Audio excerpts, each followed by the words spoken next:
Good morning. What is going on? We are headed to New York City, the Meadowlands to be more specific. That's in Jersey.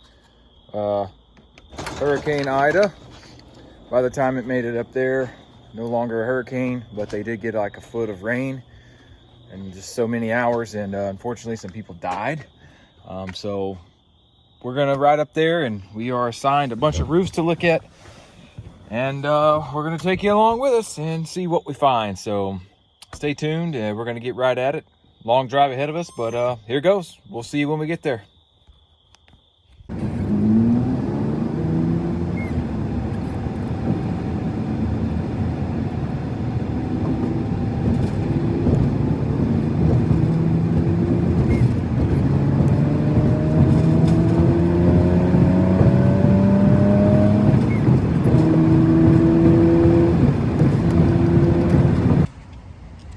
One thing that sucks about this whole area is everything is 3 stories.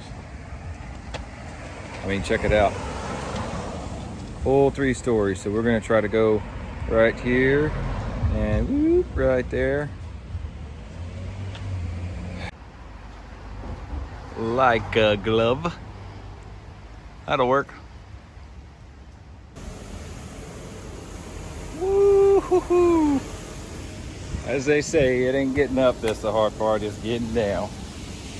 Alrighty, we got another 3-tab roof, and we're in the same, so, you know, quote unquote Hurricane Ida. It's really just I think it's the remnants of it, but I don't even know if it was technically considered a tropical storm.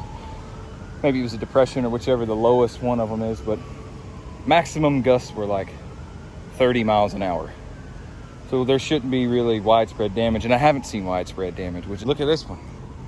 Nothing. Clean as a whistle.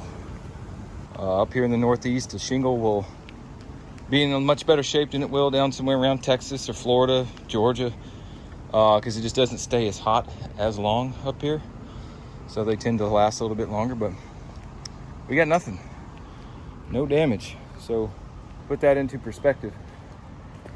What kind of tree is this? Look at this. It's like a green bean tree. Look at that. Don't do that. Probably poison.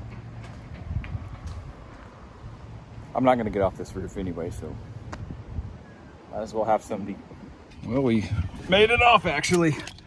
How about that?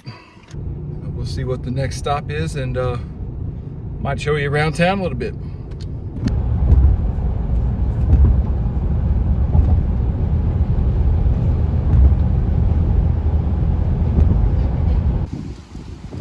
Well, we couldn't really get on that last one, so we had to shake it up a little bit, but we're right on the Hoboken cliff here, the bluff or whatever, right across from, I believe this is Manhattan, and then you've got Lower Manhattan, and then New York's downtown New York City's over there. That's pretty crazy though, trying to explain to somebody who's never seen New York City how like you can't even see the entire skyline in one shot. Like you've got to pan your face from one side to the other. It's just never ending. Beautiful though, nice day. Neat. Well, I guess back to work it is.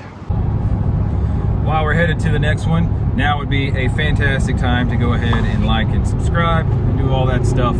We definitely appreciate it. I'll even give you a shout out if you put in the comments that you're a first time subscriber. See you on the next one. Wow, you gotta be kidding me. Okay, so, you know, we've been on all these roofs up here, and we haven't seen just really any damage. There's been a few ridge cap shingles missing on, you know, a lot of these roofs are flat. Hard to get damage anyways. It's all just leak claims and quote unquote flood claims. Now we get on this thing. So this is going to be a great thing for you, Jeff, because you mentioned this on a phone call about, you know, especially in the Atlanta market. How do you tell the difference between wind damage and created damage? So let's just walk around and just take a look here. This is the west slope. and it's not exactly west facing. The house actually faces exactly southwest. So this hip line here is getting pretty much the brunt end of any storm. So here we have, on this slope, we've got no damage by the gutter. Basically the perimeter of any field is going to be where most of your wind damage is going to be. It's going to be on the edges. It's going to be right here close to your eave and your soffit area, and it's going to be up close to the ridge. And here we've got shingles that are missing, but look at this tear. That is not a straight, and normally a crease by wind is going to be very, it's going to look more, I guess, like this. You're going to have just a straight, direct line.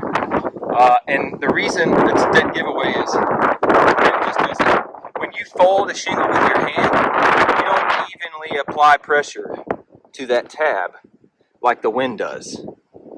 You're basically applying pressure in the middle or maybe on the edge. Another clear example that this is not wind is there is an insane amount of mat transfer here from where someone just ripped the shingle up. Here, again, look. See all the granules that are just, it's rained. It rained last night, 2 days ago. There should not be any granules falling out of that crack, although the rain should have washed all of that debris off. And the main giveaway for me is always this. If you're talking one slope, it's real hard to definitively say sometimes, but this is always the giveaway, always the dead giveaway. We walk on the front slope here, same thing. Okay, we walk on this, so that would be the south slope, so we're going to call it. This is the east slope, same thing. We've got shingles ripped, from one side and not the other. This one's not torn like, a third of the way down. Another one that's ripped on the corner, not all the way across. Mat transfer on everything, and they're just all over. It looks like somebody walked and just tore that one up, tore that one up, tore that one up. You get on the back slope, which is facing northeast, and look at what you have here. Same thing, just a bunch of random shingles that are somehow still on the roof after so-called windstorm from all directions. It's just, you know what I mean? Like, that doesn't make any sense. That does not make any sense. So we are going to write this one up for mechanical damage, and we are going to let the powers that be decide what's going to come of it. I didn't see anybody do anything. Can't prove anybody did anything.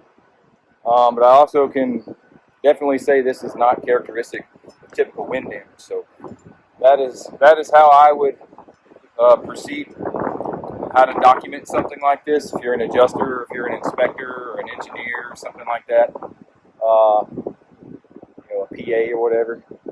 If you're a contractor, man, don't do this stuff. It's not good. Because of this is why you have policies that will only pay for repairs, because insurance companies are tired of dealing with this crap. So anyways, I'm shocked that this is up here, though. This is definitely the first one. I've probably been on 100 roofs so far here in 2 weeks. This is the first one I've seen like this. It's a bad one too, so we're going to get it documented and get on to the next one. By the way, these little corner grocery stores or whatever have the best deli sandwiches. If that's something you're into, and they're cheap too. You definitely gotta go get you a turkey club or something like that if you're ever in the Jersey, New York City area. All right, the last inspection of the day. Another flat roof kind of furniture store on the bottom. And you get like all these apartments on top of it. This thing is, that's a big roof right there. Looks like they've already came and done some repairs here. Sometimes these flat roofs can be a pain to figure out like where water's coming in, because they're overlapped and then they're sealed and they're torched down and stuff, and they're really good. They don't have all the issues that you get with like shingles flying off and somebody didn't flash a valley ride or something like that. But the problem is when they actually do leak, you're like, what do you, there's nothing, you know? That looks fine, no problems there, no problems there. So in a situation like this, water gets in crazy ways. Y'all seeing anything? I'm not seeing nothing. So all we're looking for is something where water might come in, we document it, and look at this view though. So I guess we're technically, we're in Union City, Jersey. Again, you got New York over there, Manhattan's over here. It's just a sea of people. I mean, there's people everywhere. Parking is such a nightmare, man. Always got to be walking to my inspection. Take a bus to the next one. That'd be funny. I want to do the classic line though, you know. That line from all those movies where they would yell out, "I'm walking here."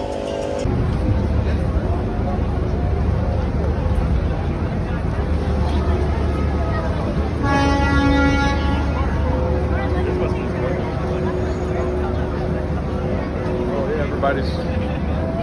What is this?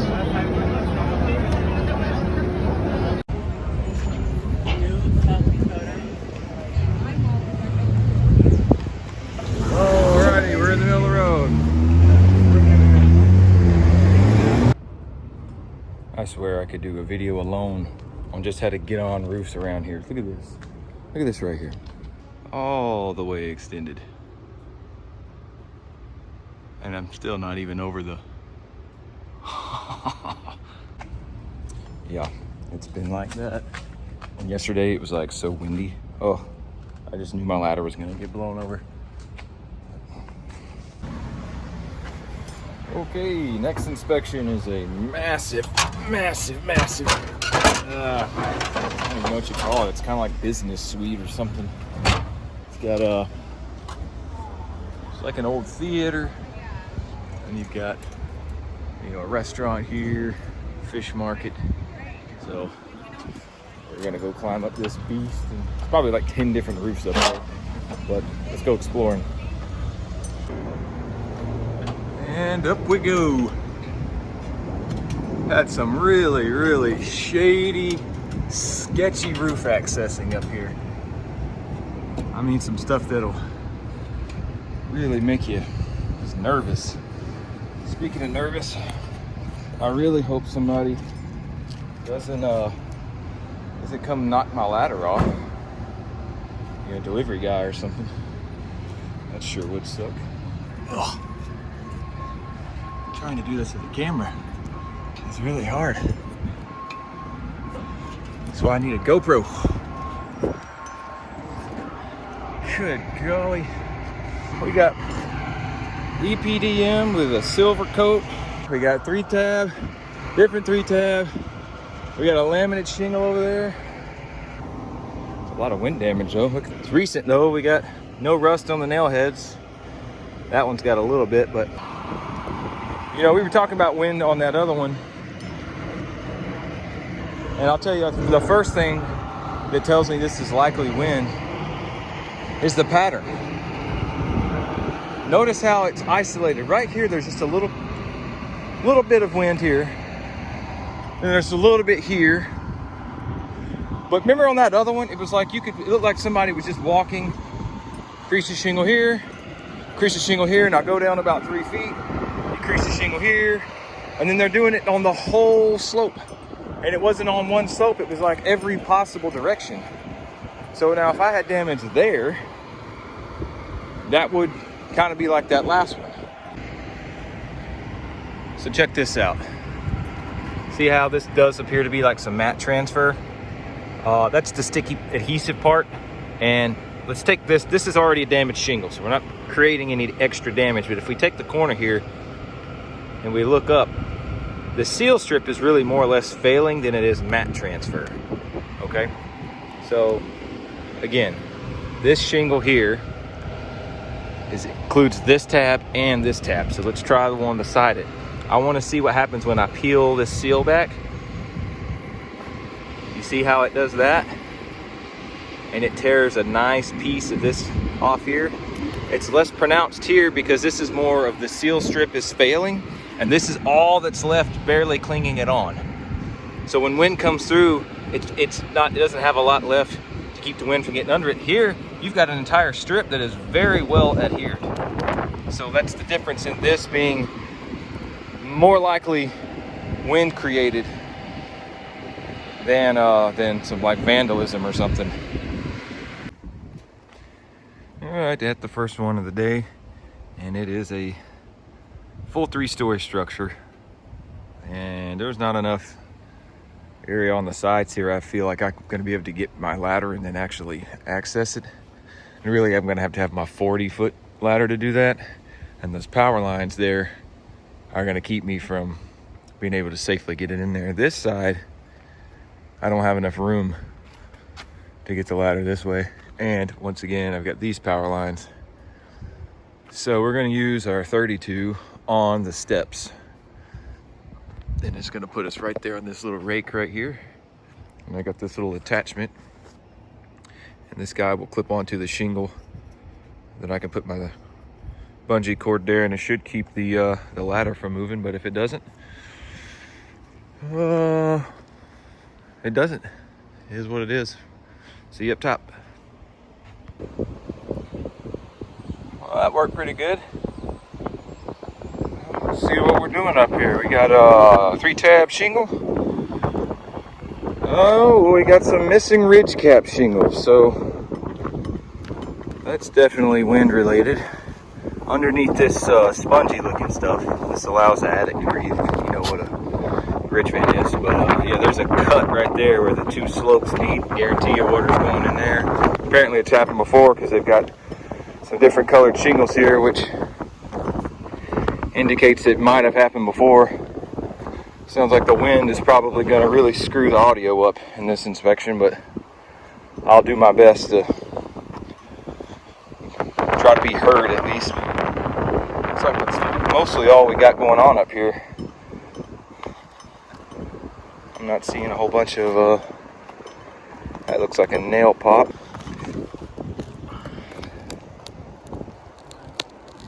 Yep. Cool. Well, we found the leak right off the bat, and we got some wind damage on the ridge, and I'm not seeing anything else. Oh, right over there, if I could zoom in, yeah, you can see it from here. That is MetLife Stadium where the game's going to be today. It's a nice view of it from here. We're done up here though. This was a quick and easy one. Got a few photos to take, and we'll hop off and head to the next one. Well, I'm glad you guys hung out with us if you made it this far. We're going to wrap it up. I think we got pretty much everything we need, at least to finish the video. We're headed home, back to Georgia, and I'm glad I came up here, but I'm probably never going to come back. Just saying. Just saying. All right, well, y'all have a good one. We'll see you on the next one. Take care.